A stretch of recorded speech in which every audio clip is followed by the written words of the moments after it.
before proceeding to next presentation? No. If not,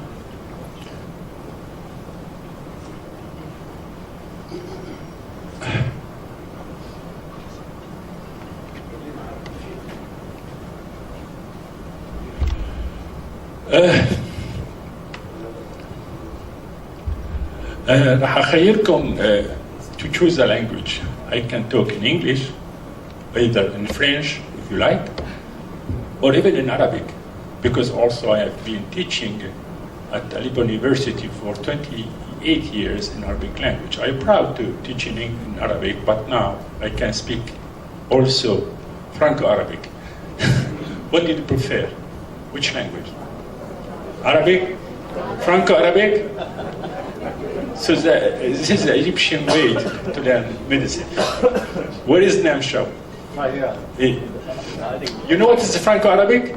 It's English with some Arab vocabularies. So it's easier to catch you. So if you don't understand anything, you can try to explain. Okay. السؤال, first question. As physician, why you should be interested to listen to this prevalence of diabetes? ليه أنت تهتم اليوم بمعرفة انتشار مرض السكري في بلدك؟ شو بفيدك؟ In daily practice, what's the interest to knowing that? Anybody know the answer? It's not for general knowledge at all. It's not for general education. It is for your practice. Dealing with a disease, which the prevalence about 100% or 104,000. It's never the same for a disease which the prevalence above 10, even 20% of population. And you will see it more frequently in your office, your clinic. So it's different.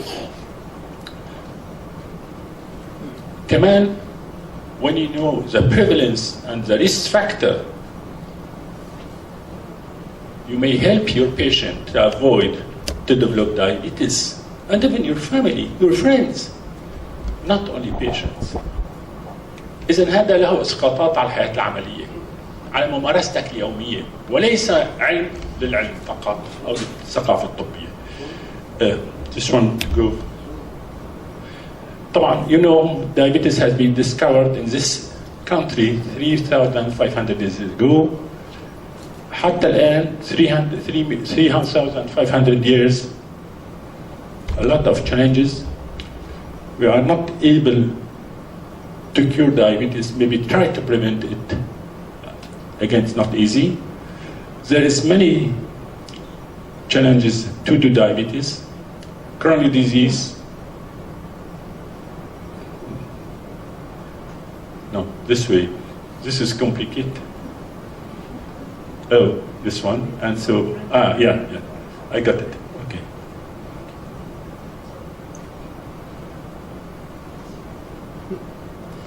Chronic disease, many complications, deaths, very costly, risk factors, very common, no way to prevent diabetes, 100% or to cure it. Oh, this is a complicated. Wait. No, this is not a problem of language, it's a problem of technique. This is a worst machine, you know.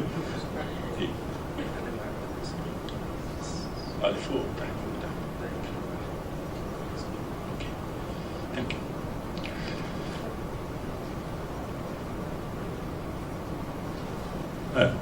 So, yeah, now I understand. This, you saw this slide many times. Now it's and also this prevalence 1 of 11, births with diabetes 1 of 7, or just a national diabetes. In our area, 35 million people with diabetes. Actually, we expect to have about 71 million in 2040. Look for this, the prevalence in our region increase between 2015 and 40 from 9.1 to 11.4. This is very important to know that the prevalence is increasing in our region. Again, but look to our area. We can divide the prevalence of diabetes in MENA region in three main area or region. Actually, Gulf area was the prevalence about 15 to 20, even more, 20%. Middle East, where it's about 5 to 10%, maybe more than 10. And the North Africa, where the prevalence between 5 to 10%. That means something, that the style life is different from one area to another, and food also is different. So it's very important to know that. Look to the prevalence of diabetes in Egypt. Now we have more than that. We have a new study that the prevalence above 10 to 15 in Egypt. But Dr. Ines, do you have any figures different from this one regarding Egypt now? Yeah, it's about 10%. It's still available, it's still correct. Which is about 8 to 9 million people with diabetes. هاي دراسة أنا سويتها بسوريا. This is my last study did in Syria before leaving the country. I would mention it and talk about with Professor Namshu. Why? Not because it's my study. Because yesterday or the day before yesterday we have been in Beirut. And we heard about the prevalence of diabetes in Beirut. Really, it's very strange results. And you cannot believe, to do such study, we have very, very different results because they don't use the right protocol and criteria to do this.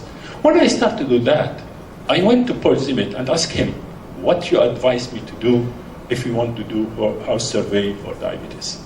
He sent me all the protocol. And I want to see one day with the atlas coming with the criteria for all countries and ask people, if you want to publish this data in the atlas of DIDEF, you should follow 1, 2, 3 criteria. It's not new. ADA criteria, AASD criteria, IDF criteria to be published. Because when you get results from different study with very, very strange criteria and so on, I will not go through details. Some of the study had been done in pharmacy, other in medical center. This is a bias. This is not good result. For that, you have some different results. So I would say that we got the prevalence of Syria about 8.9% of adults between 25 and older. Different study. Look, this is another example of how it's happened. In 1996, we did the first study. The prevalence was lower. You figure that's doubled. That's true. It's two different protocols give you different results. So this is the fact. Again, this is another example of prevalence of diabetes in Arab people immigrate to the States. We got the same result, almost the same result. This is a different area of the region. This, we saw that and diagnosed complication. These are complications of diabetes in our region, very common. Again, I will focus on diabetic foot amputation. Very catastrophic situation. Don't forget that. If you know, we can prevent 100% of diabetic amputation. It's our duty. And one of the major target is to prevent that. I go through that, you know all this already, I'm sure, talk about. Look for the cost. The GDP in our region is very variable. From Qatar, very high, to Yemen, go through other countries. What does that mean? Any expenditures on healthcare will depend on that. So we see that is here, Bahrain, and here, Egypt. In total health expenditures, on blue, is not very bad. but very huge population. So it's very difficult to get with look, to compare some countries from Norway to Pakistan, huge difference. Egypt, $176 per year per diabetic person. The question why we have very huge prevalence. Professor Salam talked about risk factor, and we have a lot in our region. Actually, we eat more Western food. We abandon our Mediterranean food, and we see that in the breakfast, lunch, and dinner all the time. We don't eat any more or less this food. We eat more high calories and high lipids.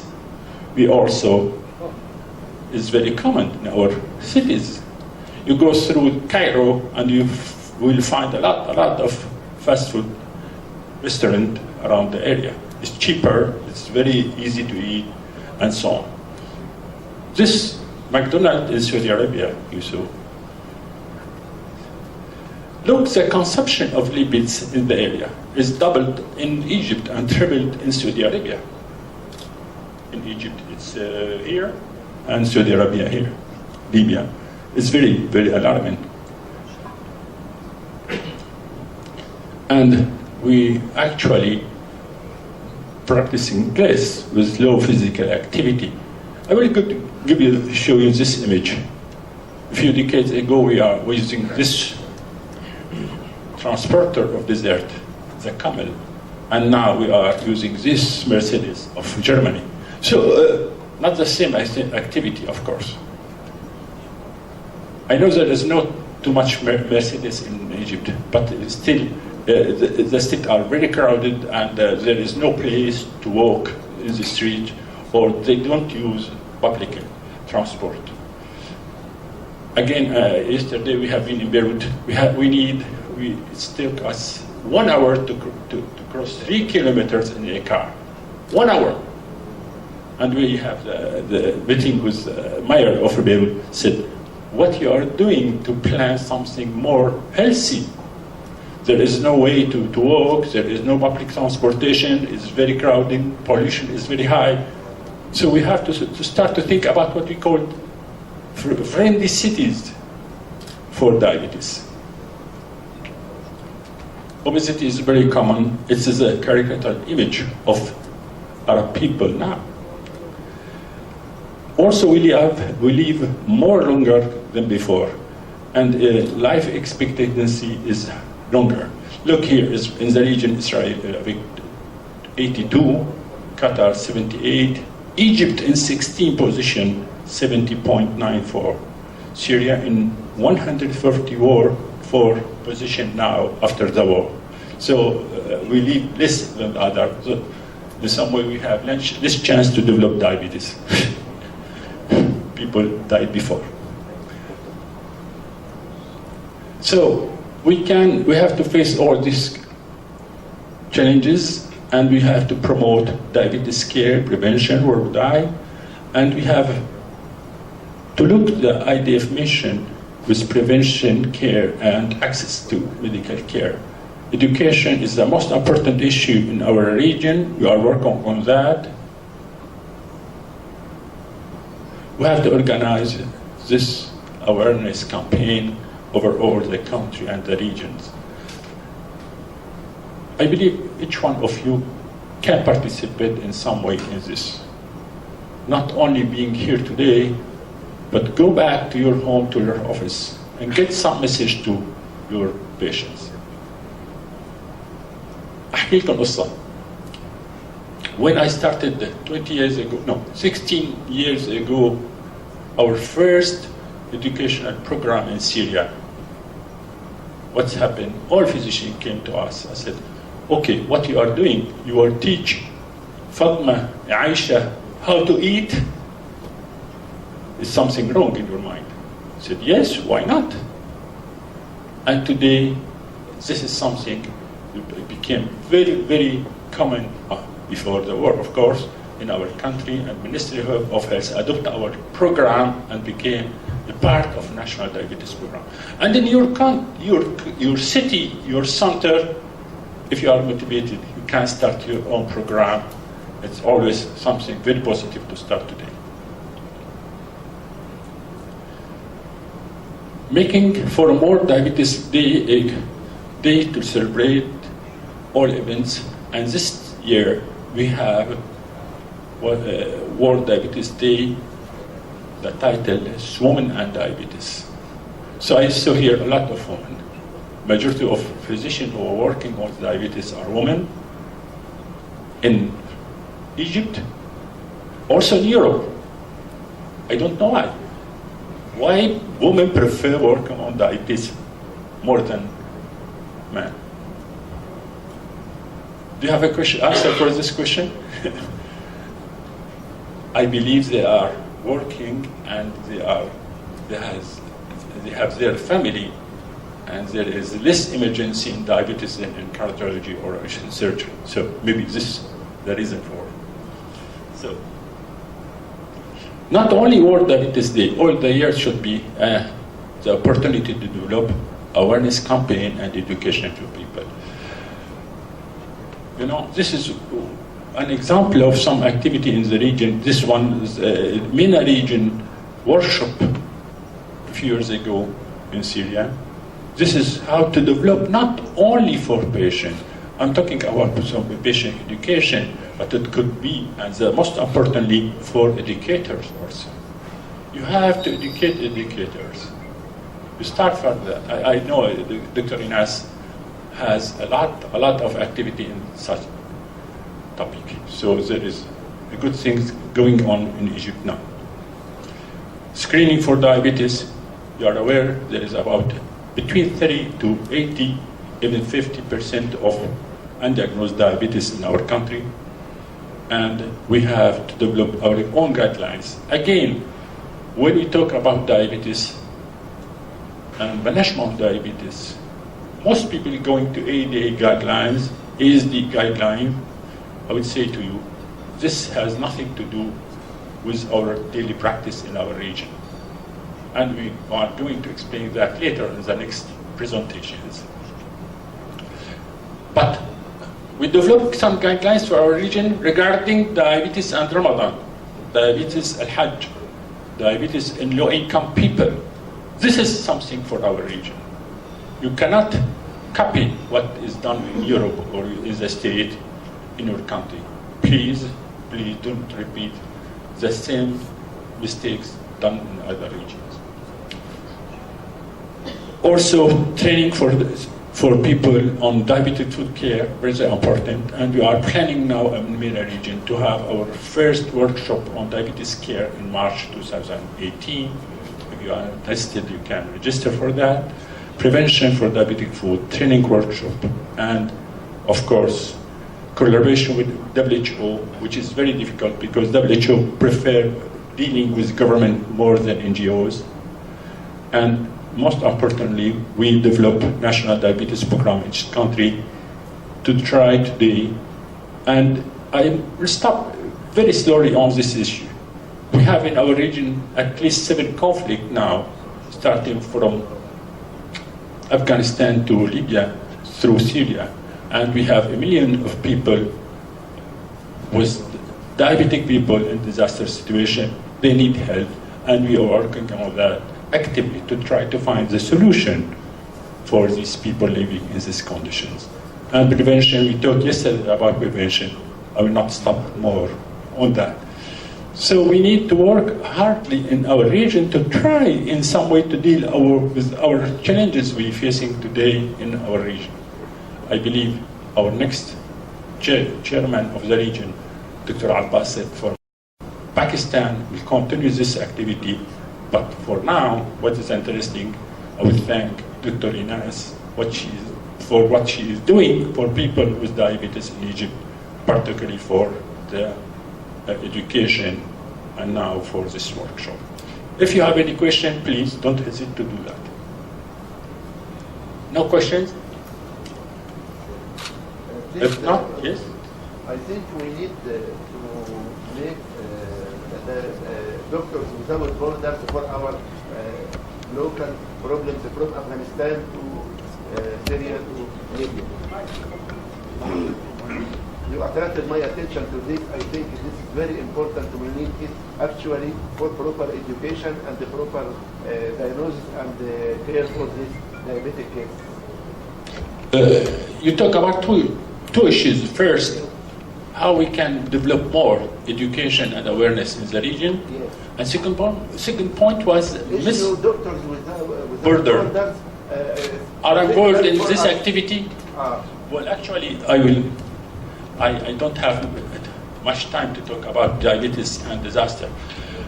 Well, diabetes and disaster became something very, as you see from this slide. This is, no, I'm going to this. Okay. There is 7 regions where there is refugees diabetes. And since that we are aware about the problem in our region, we got the message and went to the IDF board, and we developed now what we call diabetes and IDF diabetes and disaster committee. This committee is very supported by our President-elect Namsho, and we have a good idea to work on that. 2 days ago we have a meeting in Beirut where all NGOs was involved on that. Médecins Sans Frontières and all NGOs to work together to develop guidelines to help people with diabetes. So Médecins Sans Frontières or Doctors Without Borders are involved. Also WHO, UN, all in this organization are involved to help people with diabetes. So we are working on that, and if you are interested on that, please join to us in Abu Dhabi in December this year, where there will be a long stream about diabetes and disaster, and all worldwide experience on that field will be presented that session. Come and follow this meeting. I know it's not easy, you need some support to go that, but try to find that.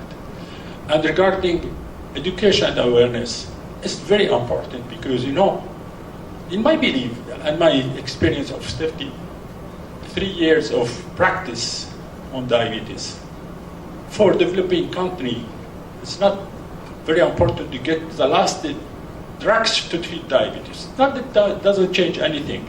I asked the price for the new drugs in this meeting. Is it good to have it? Why not? But it's not for everybody. It costs about $20 for 1 month, which is for Egyptian population very high. So we can do more sometimes with education awareness than using the last drug of the market, arriving to the market. So education and awareness could be more helpful for your patient than the last drugs coming to the market. What I mean, we want to issue one Doctors Without Borders supported by businessmen for our local problems, not to depend on the international. What I mean. Oh, so you want them to be involved in the Egypt to help diabetic patients? Yes. Why not? The Professor Inas maybe try to find if Médecins Sans Frontières can be involved to help diabetic people in Egypt in daily practice. I don't believe they working on normal situation. Yes. Doctors Without Borders working on people with low income or difficult situation, vulnerable diabetic people, more than actually normal population. Yes, I mean to issue new foundation from here to support inside the country and other Islamic countries or other. Okay. That's what I mean. Okay, I understand now. Okay, we'll do that. Thank you. Next presentation now, Dr. Louise Gardet, Vice President of the IDF, President of Portuguese Diabetes Association, and the person who is responsible for IDF School of Diabetes. He will talk to you about that, and we'll discuss later how can you use this for your personal education on diabetes. Thank you, Nizar. Okay.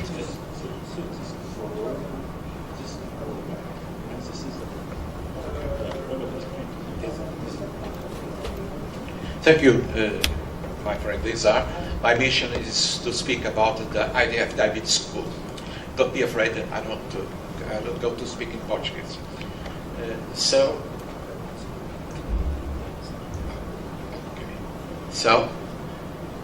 the usual picture with the prevalence of diabetes, as you see in the north of the globe, we expect an increase of diabetes 20, 25, 30%. Instead, in south, we expect more or less 100 increase. So, in this area, we have the countries with the low or medium income. The usual picture with the 8.8 and 10.4 we expect next 20-25 years. Egypt is in the 8th position, in the top 10, and we expect in that next 20-25 years to go to the 7th position. New undiagnosed people who are now diagnosed, no new one, we don't know. Diabetes is a heavy burden. In 2015, we have 5 million people who died from diabetes. And if you compare with AIDS, with tuberculosis, and with malaria, you can see the burden of diabetes. We have a new case every 3 seconds. We have a death every 6 seconds. We have an amputation every 20 seconds. So, we go quickly. This. How can IDF contribute strongly to improve the burden of diabetes in the world? We know that IDF have very limited resources. The prevalence of diabetes will increase greatly in countries of medium and low income. Most countries of medium and low income have no programs fighting against diabetes. The research in the research in the countries of medium and low income for fight against diabetes are minimal. The internet access is generally easy in these countries. So the response is IDF Diabetes School. What is really IDF Diabetes School? It's a global diabetes education gateway, a flagship educational program of IDF for diabetes educators and health professionals, builds up an IDF track record in delivering high-quality educational resources, focusing low and middle-income countries. And the IDF is also a globally rich global course for diabetes educators, physicians, and specialists, international faculty, mixed approach, interactive online education, and face-to-face, IDF certification, and the European Accreditation Council for continuing medical education. Benefit for trainees, flex program, comprehensive package of interactive online courses, IDF certificates, European CME credits. So we have now more than 30 courses online for GPs, specialists, several works in progress for diabetes educators, and you have short courses and development in prevention, diabetes retinopathy, cardiovascular disease, and maculopathy. This is a list of available courses.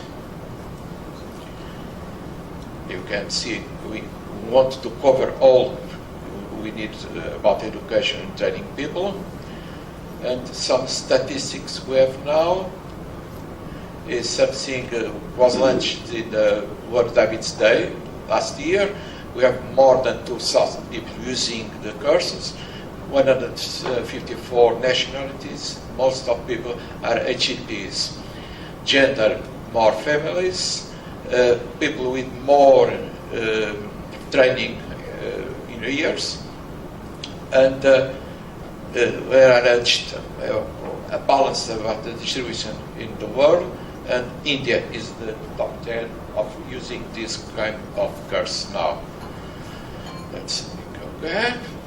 Possible collaboration, ability to purchase discount places, ability to co-develop a specific model, become school faculty and fellow, access to regular data, and the ability to host curriculum content on partners' websites. Next steps, all courses online, open access reserves for IDF repositories. Now we are translating in Arabic, Russian, Spanish, French, and Portuguese. Discussion for linked to IDF-DNet. This is the windows. When you open the course, you must naturally to resist some windows. We have the capacity to go to a collaboration center, research library, courses, newsletters, news, videos and webcasts, expert opinion, iLibrary. Here are the three kind of courses: primary care and general practitioner, specialists, and David's educators. This is the course flow. I got across. This is the windows of a typical course. We must do lunch, the objectives. You have a pre-test questions first. You must do fill, and if you feel right, they say correct and explanation. If you feel wrong and correct, you say incorrect, and why is incorrect. These are the objectives of the course. And the introduction of the course, you have a transcript, you have always the voice off, and if you want to see what the voice is saying, you have here all the voice in written. You have navigation information and references, and well, another course is the example. We have a interactive exercise in the middle of the course. You must fill. And we can see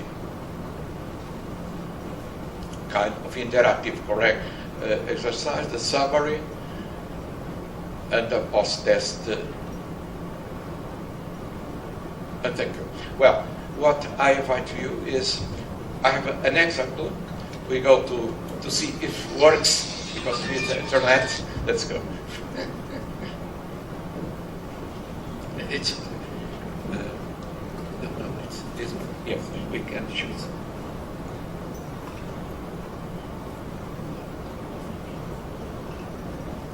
Yes.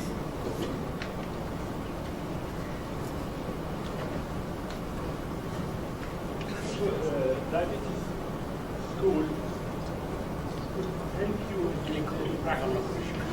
Because it's designed that the way to help you to learn more and more about diabetes. So you can go through this. Welcome to ITF Diabetes e-learning suite, glucose lowering medications. Part 1. The module includes metformin, sulfonylureas, alpha-glucosidase inhibitors, and thiazolidine diodes.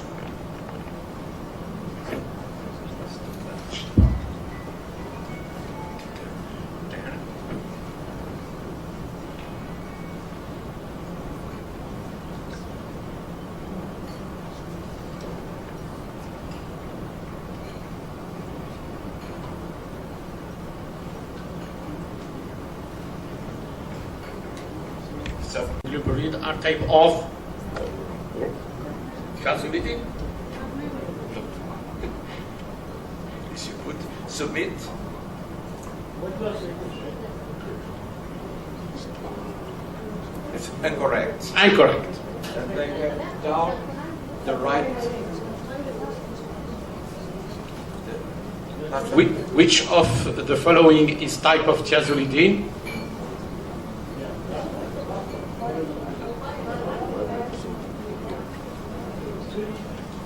Yes, that's right. Continue. Oral hypoglycemic agents are used in type 2 diabetes.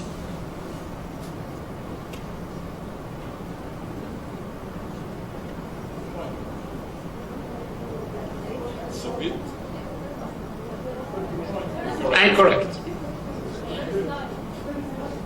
Which is the most accurate way of assessing the blood glucose level? Correct.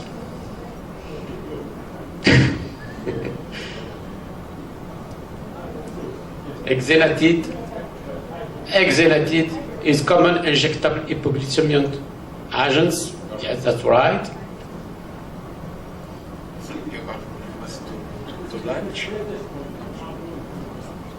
After completing this module, you should be able to describe the pharmacology of glucose-lowering medications in diabetes. Describe the clinical application of various oral glucose-lowering medications, such as metformin, sulfonylureas, alpha-glucosidase inhibitors, and thiazolidine diodes, and discuss the guidelines-based approach in choosing these medications in the management of diabetes.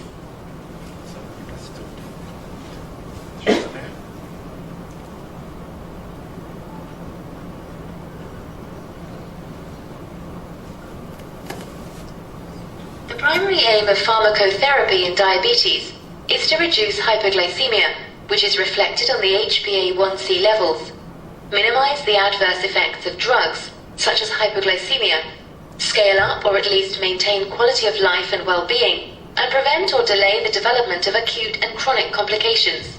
More so in the progressive nature of diabetes is discussed in this slide. It is suggested that HbA1c levels rise by 0.2% to 0.3% per year, irrespective of the treatment. Intensive therapy has been shown to decrease the progression and the risk of associated complications. The United Kingdom Prospective Diabetes Study, or UK-PDS, included 3,867 newly diagnosed people with T2DM who were randomly assigned to intensive treatment with a sulfonylurea or SU or insulin or conventional policy with diet. The study demonstrated that over 10 years, HbA1c increased in both the groups, but it was 11% lower in the intensive group, 7% compared with the conventional group, 7.9%. Moreover, intensive treatment lowered the risk of any endpoint complications by 12%, diabetes-related death by 10%, and all-cause mortality by 6%. The study suggested that pharmacotherapy should be used as soon as possible to delay the progression and reduce the risk of associated complications in people with T2DM.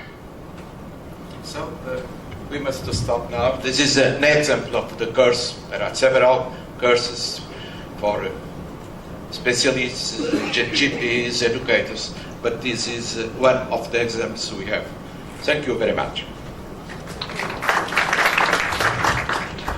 What I would say, this is an example only what we can get online. And this is an English version. Actually, we are working on the Arabic one. Maybe some of you will feel better if you listen in Arabic. And also, particularly for educators who are working on diabetes, maybe will feel again better with the Arabic language. So soon you will get this two versions, English or Arabic. You have French, of course, and Spanish, but you are more interested on this version. Second point, we are currently collaborating with Professor Ines to get a lot of people involved in this school and to get registration for them to follow this school. At the end, you will get a certificate, IDF certificate about this school of diabetes. It's a very interesting one. So if you are interested, you may contact Professor Ines for any registration. Do you start that? No, what about? We will start to receive your requests if anybody is interested to join the IGF School of Diabetes. Either you pay directly, it's going to be a very reduced amount. We had an agreement with the IGF School and the IGF. Thank you very much. They are going to give reduced price for Egyptian doctors. And also we will try to let some of the pharma companies sponsor. So you just start to apply to the IGF school and we will try to find someone to fund you. To coordinate all your effort regarding School of Diabetes, I would propose to nominate somebody who will be charged from the AASD to this issue.